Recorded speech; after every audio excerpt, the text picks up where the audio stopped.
Naam, karibu tena kwenye taarifa zetu za mbiu ya KTN. Serikali kuu imeombwa kuondoa masharti ambayo yamewekwa kwa mashirika yenye nia ya kutoa ufadhili au kushirikiana kikazi na serikali za kaunti ili kutoathiri ukuaji wa serikali za ugatuzi.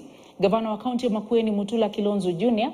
akizungumza baada ya kutia saini mkataba wa ushirikiano na mwavuli wa Makueni Development Trust ambao huleta pamoja mashirika yote yasiyo ya kiserikali kaunti ya Makueni. Gavana Mutula Kilonzo Jr.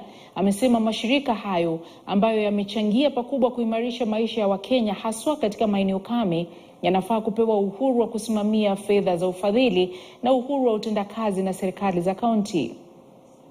Ziweze kuingia katika mikataba mbalimbali na maidara na mashirika kama wale ambao unaona.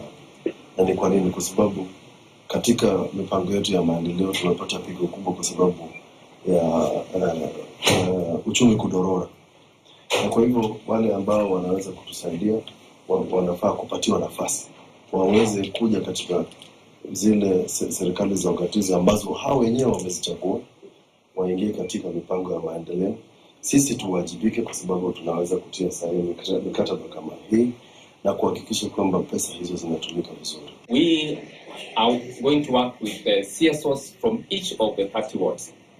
The numbers will depend on the availability and the focus on our sector thematic areas that we are targeting. So we are not limited, but of course we want to work with organizations that are adding value in the areas and in terms of course, reducing poverty with a broader picture of socio-economic transformation for our people. Wanaharakati wa kutetea haki za binadamu leo wamejitokeza kukashifu vikali dhulma aliyotendewa